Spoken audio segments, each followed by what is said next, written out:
The views and opinions expressed on this program are those of the participants and do not reflect the views of BronxNet or the program underwriters.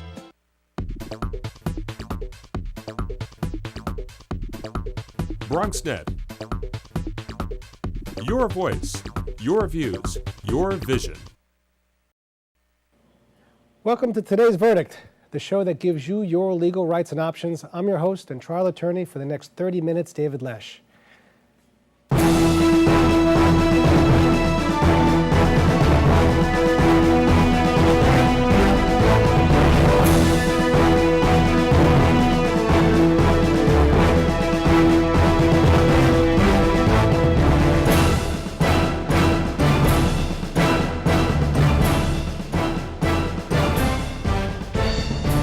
Earlier this year, Mayor Michael Bloomberg presented his budget proposal for the 2012 fiscal year. Discussed were tentative cuts to several city agencies, including the public school system, which serves over 1 million students. With the July 1st budget deadline approaching, many see a frightful September with the possibility of losing 6% of active teachers in the system. This would affect 80% of 1,600 schools in New York City.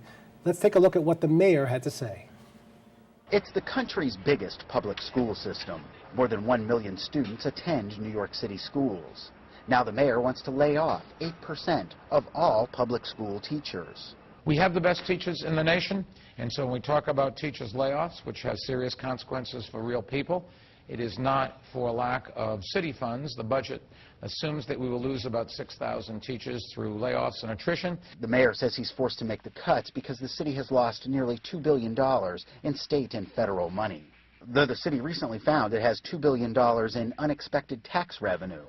That's why the teachers union president calls the proposed teacher layoffs, quote, bizarre. So we see it as the mayor seems content and actually seems motivated to try to hurt the children of New York City.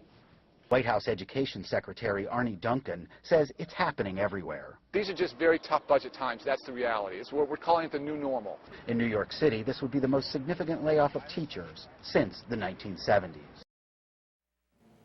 Joining us in studio to discuss the changes within the school system and the effects of these layoffs is City University and New York Law School professor Natalie Gomez-Velez. Ms. Gomez-Velez is an expert in public school government, and we are lucky to have her on the show. Ms. Gomez-Velez, welcome. Thank you. It's a pleasure to be here, David. All right, let's take a step back for a second and talk a little bit about the history of the public school system and the way it's run prior to 2002.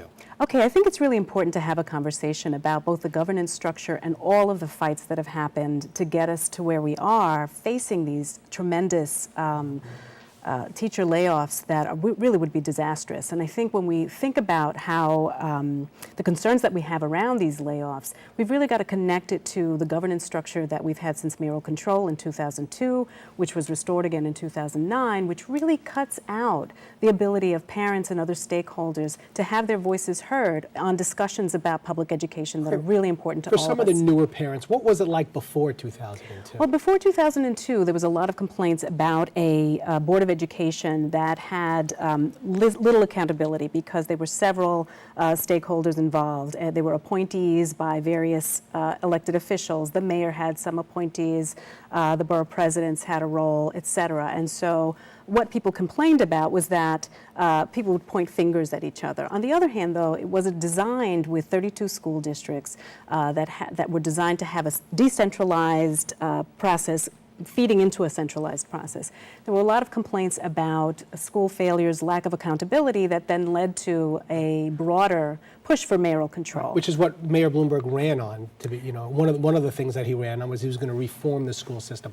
Let's forward to 2002. What took place then? So in 2002, he finally got the legislation to achieve mayoral control. Now, the legislation was designed to provide for some opportunity for public input. They established the Board of Education stayed in place. Its name was changed. Its appointment structure was changed to have 5 appointees by the borough presidents and 8 appointees by the mayor, with the understanding, though, that initially these appointees would represent the various constituencies around around the city. We soon learned in 2004 that that was not going to be the case, and we really were dealing with a situation where the mayor was in total control, did not allow any voices of dissent to be heard. And I think that brings us to where we are today, facing awful choices in education, where if we had a situation that was where more public participation was allowed, I think there would be more openness to solutions that are better than losing 6,100 teachers in one fell swoop. That's a lot. It's a lot of teachers. It's devastating. It's devastating to efforts that have been made to improve and reform education over the past 20 years and longer.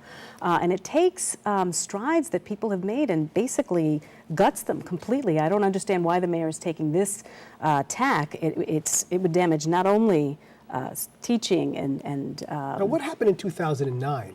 In 2009, there was basically the 2002 legislation was designed to sunset in 2009. It was an experiment in mayoral control, et cetera. And so the legislature considered the legislation again in 2009. Now, there had been some efforts to increase. I mean, the particular area of concern had been that parents, stakeholders, the public really weren't having any opportunity to participate. Is that because they weren't invited, or just the legislation didn't provide that they were given a say, or the a little legislation of both, really? provides for a say, but the reality of the way that the vote was structured, in 2004 there was a vote on high-stakes tests, which has been another contentious issue with this mayor.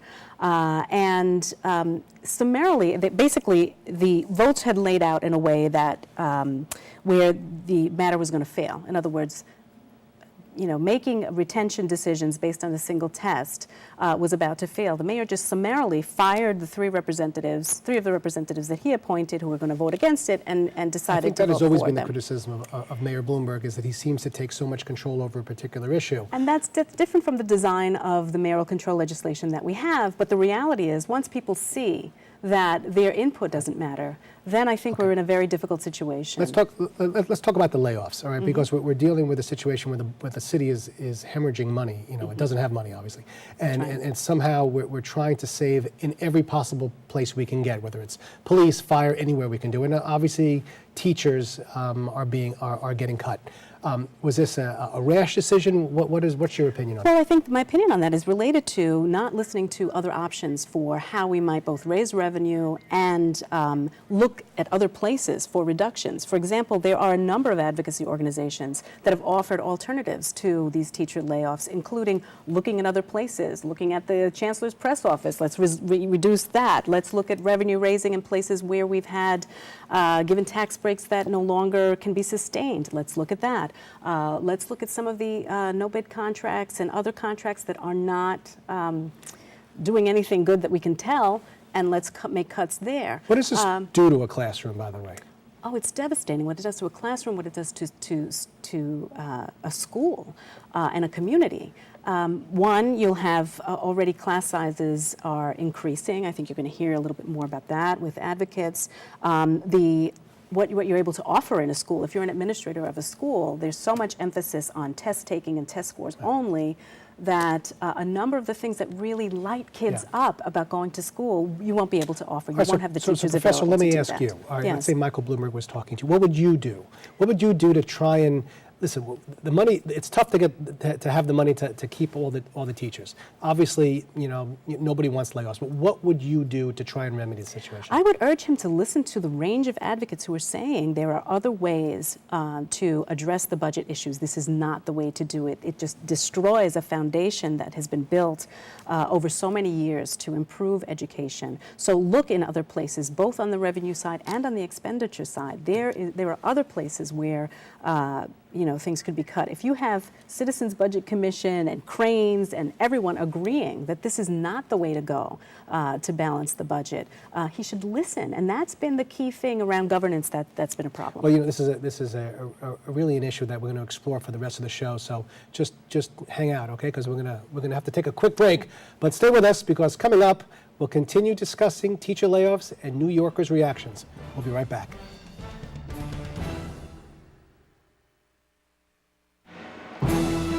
My name's Brandon, 9 years old, being alcoholic. Hi, Brandon. I'll start drinking with the older kids. And whatever they do, I'll do. Kids who drink before age 15 are 5 times more likely to have alcohol problems when they're adults. So start talking before they start drinking. I know I'll start with alcohol. I'm just not sure how it's gonna end. I'm your host, David Lesch. We at Today's Verdict want to hear from you, so send us questions, comments, or show ideas to davidlesch@bronxnet.org. On today's show, we've been debating the possible layoffs of more than 4,000 teachers here in New York City. Recently, we went to your community to see your reaction to the massive cuts to the school system. Let's see what you had to say. Well, as we all know, children are the future. It's not just a cliche, it is real. And if our kids are not getting educated and not well enough, then what can we expect of our future professionals? Where will they be, in an office or in a jail, in the jail system, in the prison system? So I think that firing the teachers could affect our children's education in a negative way. It will actually hurt them, not help them. We need more teachers in our schools. Our schools are overcrowded. Our children need better education. We need more teachers, not less teachers. There are more students in school now than before. Very important, Jimmy. I feel it's very important because our future needs to learn, just like they learn, just like the mayor learned. How you think he got where he's at? He wasn't taught by tutors, and if he was taught by tutors, that's a teacher. Okay, that's a teacher. Don't cut out teachers from our kids. Give them what they need. What's owed to them. It's all up to the student. It doesn't matter how many students you have in a class, right? Or how overcrowded the class is. It's up to the student to learn what they want to learn. You know what I'm saying? The teacher can only do what they got to do. I know as a civilian, I guess you want to say, a lot of people complain about, like not having enough school systems and teachers and stuff, but let's keep this, students in there and keep the education in the classroom. So hopefully they can learn something like while they're in the classroom, so when they leave, they'll have something to do. Stay educated, that's the whole key. Stay educated, America. I don't think the budget cuts are really smart or progressive to the community. I do believe that we do need outstanding teachers to educate our students and keep our education system going.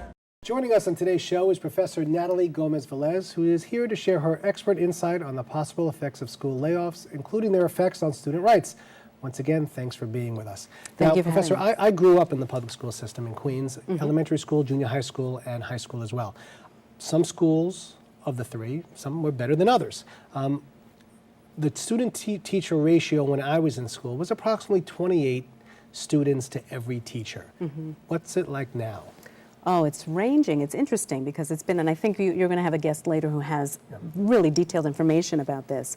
But going to the whole issue of class size, even before we were talking about these cuts, a commitment had been made connected to the Campaign for Fiscal Equity lawsuit around providing equitable funding for students in New York City in particular and across the state. And among the issues around equity is class size. Class size is an important component of that. A teacher is limited in terms of the ability to reach every student in a classroom if they've got upwards of 30, 40 students. We'd been moving in a direction, and there were targets pursuant to contracts for excellence that were put in place as a result of the settlement of the Campaign for Fiscal Equity lawsuit that were designed to reduce class size, to increase equity, to target funds to go to the neediest schools, in other words, to support those schools that needed the help the most.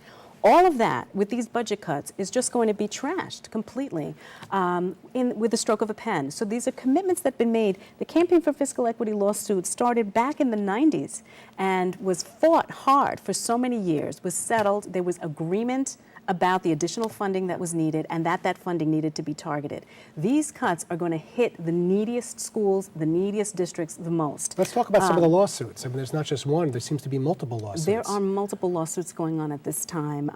CFE is not a lawsuit that's currently going on. It's a settlement of a lawsuit that where money should be coming to produce equity. There are a number of lawsuits involving the question of co-location of charter schools and public schools.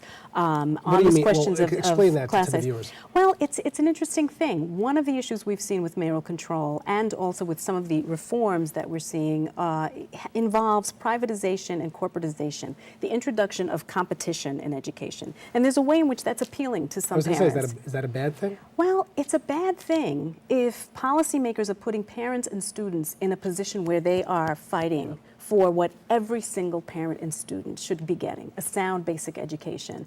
And, you know, to say, oh, you're on one side of this issue and the other, I think that there are concerns about, they're both innovative charter schools, and there are concerns about the way that we're plunging into funneling public monies to charter schools that deserve a lot of attention.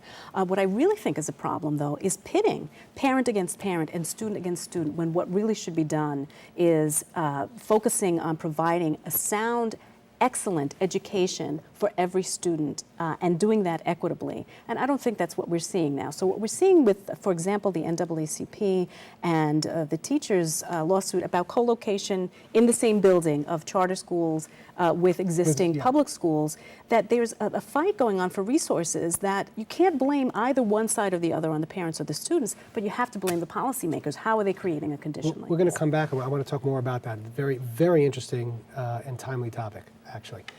We'll take a quick commercial break, but coming up, we'll meet two local education advocates and find out their opinion on the possible layoffs. We'll be right back.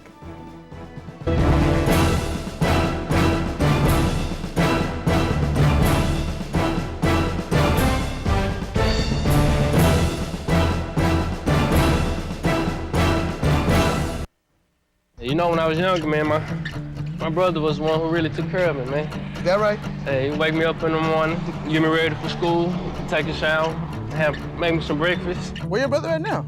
Oh, you know, all right. I get lonely, nobody to talk to. I felt like quitting school. He looked at me dead in my eye. He told me, if not for me, do it for him. Give Josh and our class of 08 the boost they need to graduate. Join us at boostup.org. My name's Brandon. 9 years old, being alcoholic. Hi, Brandon. I'll start drinking with the older kids. And whatever they do, I'll do. Kids who drink before age 15 are 5 times more likely to have alcohol problems when they're adults. So start talking before they start drinking. I know it'll start with alcohol. I'm just not sure how it's gonna end. Low-fat cheese sandwiches on whole wheat bread. Chewy and good for you. Snacks high in calcium help build strong bones, and foods rich in fiber are good for your heart. So you have the power to dominate.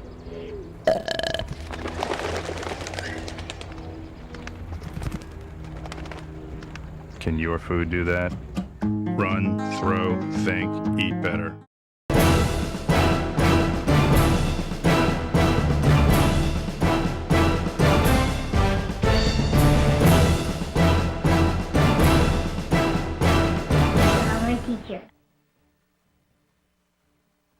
I love them because first of all, because they teach me.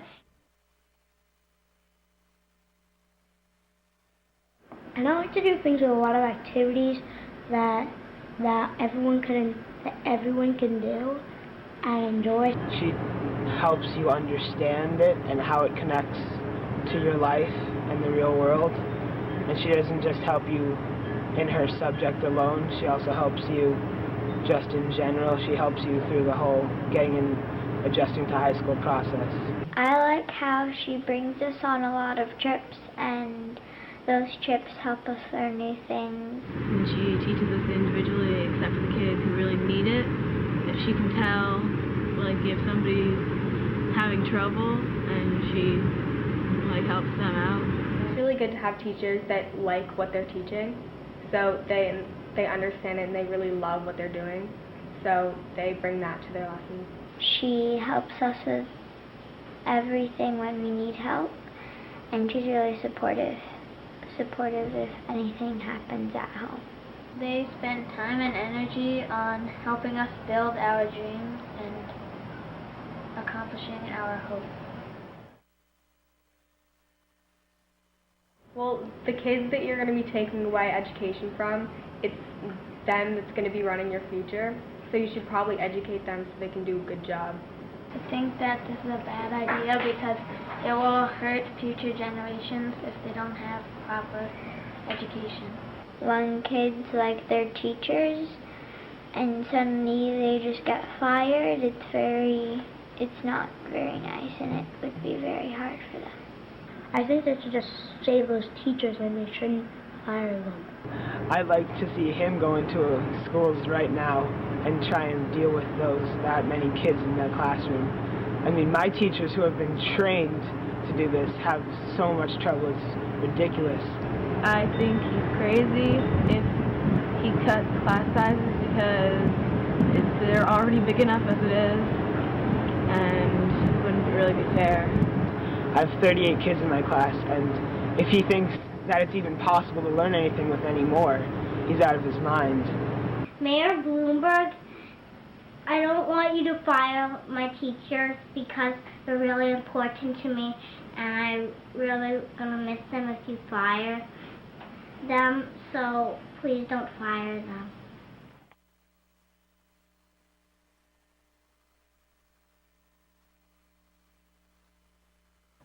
Welcome back to today's Verdict. I'm David Lesch. Remember, we at the show want to hear from you, so send your questions, comments, and show ideas to davidlesch@bronxnet.org. Joining us in studio to further discuss the effects of a potential teacher layoff and how you can fight this storm is Executive Director of Class Size Matters, Leonie Aimson, and active public school parent, Shino Tanakawa. Both of you, welcome to the show. I think I got the names right? Yes, you did. Okay, thanks. Very powerful video we were watching. I think it sends a very strong message. Did you feel that way when you were making the video, Shino? Yes, I did. And what I really wanted to do was to hear from the kids because they are the ones who are most affected by the teacher layoffs. So what I did is I identified some friends with kids in the public school system, and I asked them if I could videotape them. And I left them very open-ended. I asked the kids, who are your favorite teachers? What do you love about them? And I didn't coach them. I didn't direct them in any way. Just asked simple questions, and I asked them what they would miss the most about the teacher if that teacher were to be fired. It's the most honest answer you're going to get is from a child, and you really see how they're going to be affected, which leads me to, Lanny, let me ask you, how are these kids going to be affected now through these teacher layoffs? Well, if we lose these 6,100 teaching positions, it would be catastrophic. We would see class size increases of a range that we have not seen in more than 30 years in this city. And this is in the context of already we've seen sharply increased class sizes in the last 3 years. Well, what is the For class size example, now? it differs according to grade, but in the Bronx in particular, we have the largest kindergarten class sizes in the city. Almost half of all kindergartners are in classes of 25 or more. And this is in the context of the city promising to reduce them to less than 20. So instead of less than 20, which is really where they should be, according to the CFE case, according to all the experts, especially in the younger grades, especially in kindergarten, we have a situation now in the Bronx where class sizes, the number of kids in classes that big have doubled in the last 3 years. So this would create an even worse trend for the future.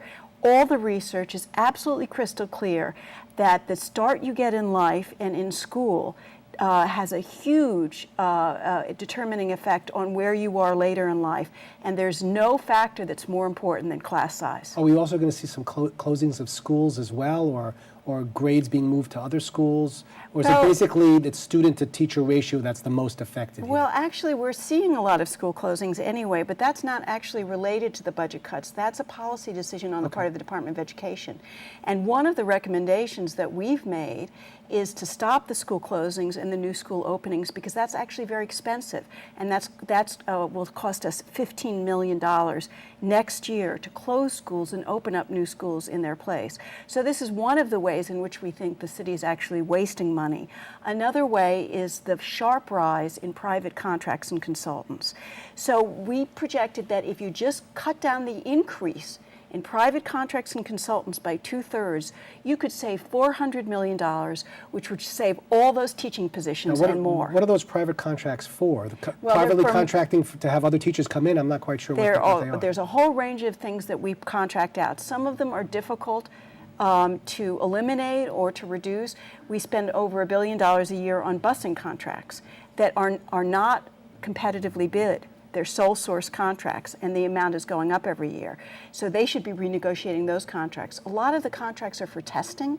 We're spending hundreds of millions of dollars on testing and data systems that don't work, that don't benefit our kids and that we think are actually damaging their children's education because too much emphasis is being placed on the test scores and not enough on actually improving the learning conditions in the classroom. Well, Sheena, let me ask you a question. Have you spoke to any parents about this? What is the feeling of the parents in the community? Parents are very, very concerned right now because they already have their children, many of the parents that I know, have their children in classes that are already too big.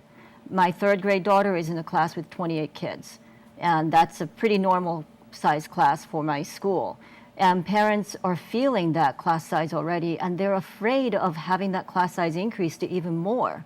And I think what the policymakers don't understand is that education and teaching and learning isn't just about the transfer of knowledge from the teacher to the students. It's about human relationships between the teacher and the student.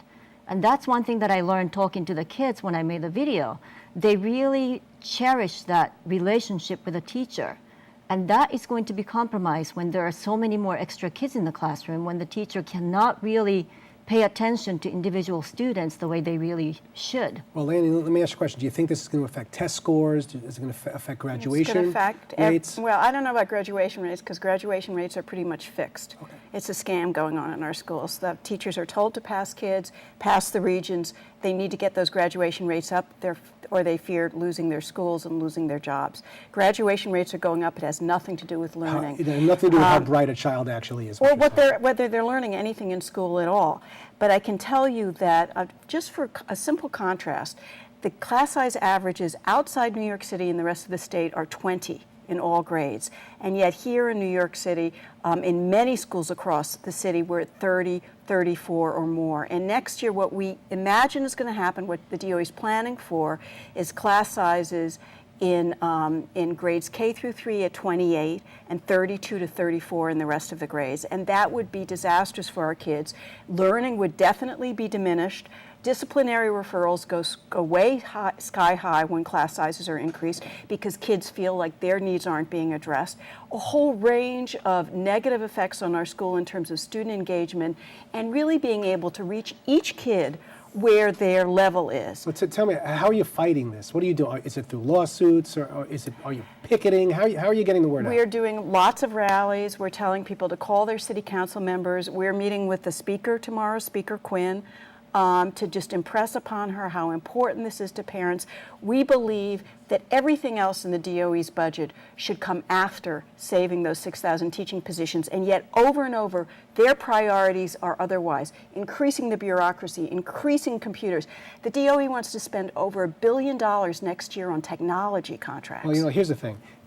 This topic, you have a lot of passion here from both of you, which I think is very, very important. I think the community needs to see that.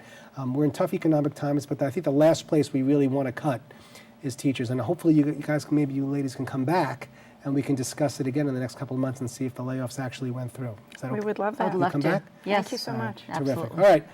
Well, that's all for tonight. It's time to deliberate. I'd like to thank all of our guests for joining us, and of course you for watching. Remember, if there's a legal issue or topic you would like to see on the show, email me at davidlesch@bronxnet.org. And until we see you again, always remember, know your rights, know your issues, reach a verdict. We'll see you next time.